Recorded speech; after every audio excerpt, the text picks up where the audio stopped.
اگر کوئی شخص اپنی زندگی کے اندر کسی ایک بیٹے کو اپنی جائیداد، زبانی ہبہ یا کسی بھی تملیک کے ذریعے ٹرانسفر کر دیتا ہے اور وہ انتقال بھی پاس ہو جائے، میوٹیشن بھی ہو جائے، تو کیا اس کی وفات کے بعد جب دوسرے وارثان کو،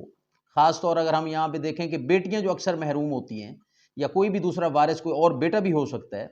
والدہ ہو سکتی ہے ان بچوں کی، اگر کوئی محروم ہو جاتا ہے ایسی ٹرانزیکشن سے جو کہ ایک شخص اپنی زندگی میں کسی ایک اولاد کو ہبہ کر دیتا ہے اور پھر وہ میوٹیشن بھی پاس ہو جاتا ہے، انتقال بھی ہو جائے وہ جگہ، تو کیا وہ جب ان کو پتہ چلتا ہے اس شخص کی وفات کے بعد تو اس کی وہ واپسی کا طریقہ کار ہے؟ ہر شخص کا یہ سوال ہوتا ہے کہ اب ہم اگر دعویٰ کریں تو کیا یہ دعویٰ مینٹینیبل ہوگا، ہمیں عدالت سے انصاف ملے گا؟ کیونکہ زمین تو اگلے بندے کے نام ہو چکی ہے، جائیداد تو آگے ٹرانسفر ہو چکی ہے۔ اسی پہ آج ہم بات کریں گے، لاہور ہائی کورٹ کا ایک فیصلہ، اس کو آج ہم ڈسکس کریں گے، جس میں ایک والد صاحب اپنی زندگی میں وہ 73 کنال 17 مرلے جو رقبہ تھا وہ آگے ایک بیٹے کو ہبہ کر دیتا ہے،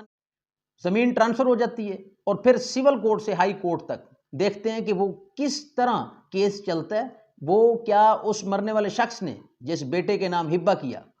اس کیس میں اس کا موقف درست مانا جاتا ہے یا دوسرے وارثان کا موقف درست تسلیم کیا جاتا ہے جو کہ محروم کیے گئے؟ میں ہوں مدثر حسن وینس ایڈوکیٹ، میری آپ سے ریکویسٹ ہے میرے چینل کو سبسکرائب ضرور کر دیں، اگر یہ ویڈیو آپ کے نالج میں اضافہ کرے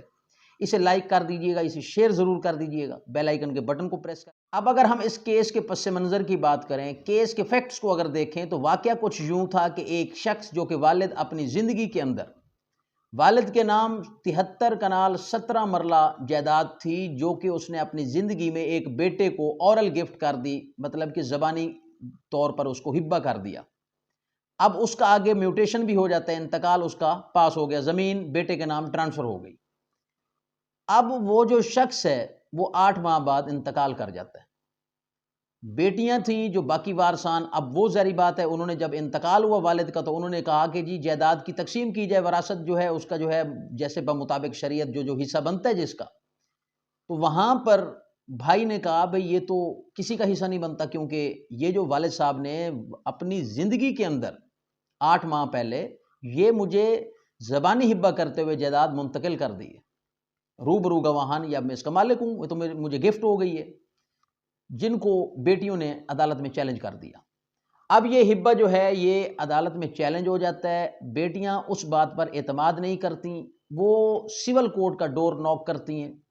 وہاں پہ سول سوٹ فائل ہوتا ہے، دعوت دائر ہوتا ہے، بیٹیوں کا موقف ہوتا ہے کہ وراثت جو ہے یہ تقسیم نہیں ہوئی، وراثت بنی نہیں، اس سے پہلے ہمارے باپ کے ساتھ بھائی کی طرف سے فراڈ ہو گئے، اورل گفٹ ہے، اورل گفٹ ہم نہیں مانتی، ہمارے تو والد صاحب کی جو ایج تھی وہ اتنی تھی، بیمار رہتے تھے، انہیں تو پتہ بھی نہیں تھا، ہوش و حواس ہی نہیں ہوگا کہ اس طرح کا کوئی ان سے جائیداد اپنے نام کروا لی گئی ہے۔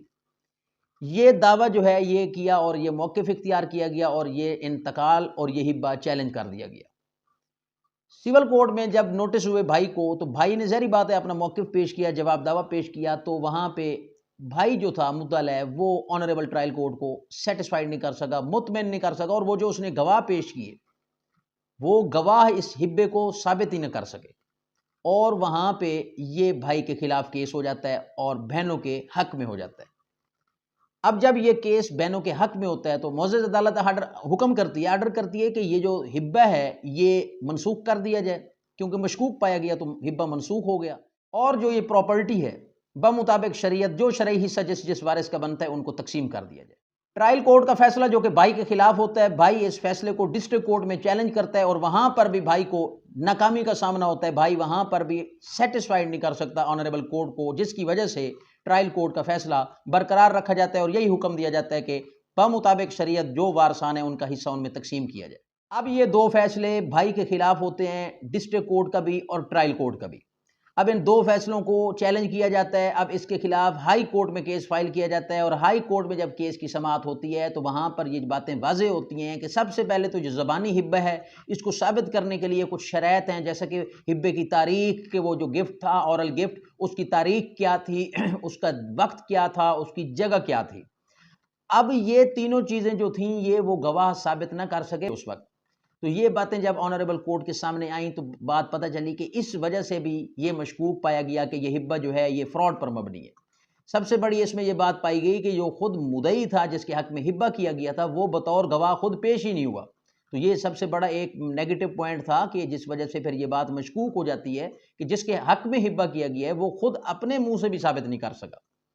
اور اس میں سب سے بڑا تیسرا جو پوائنٹ جو بھائی کی طرف سے ایک موقف تھا کہ یہ والد نے اپنی زندگی میں ہبہ کیا ہے اور اس کو کبھی چیلنج بھی نہیں کیا، تو لہٰذا یہ سچ پر مبنی ہے۔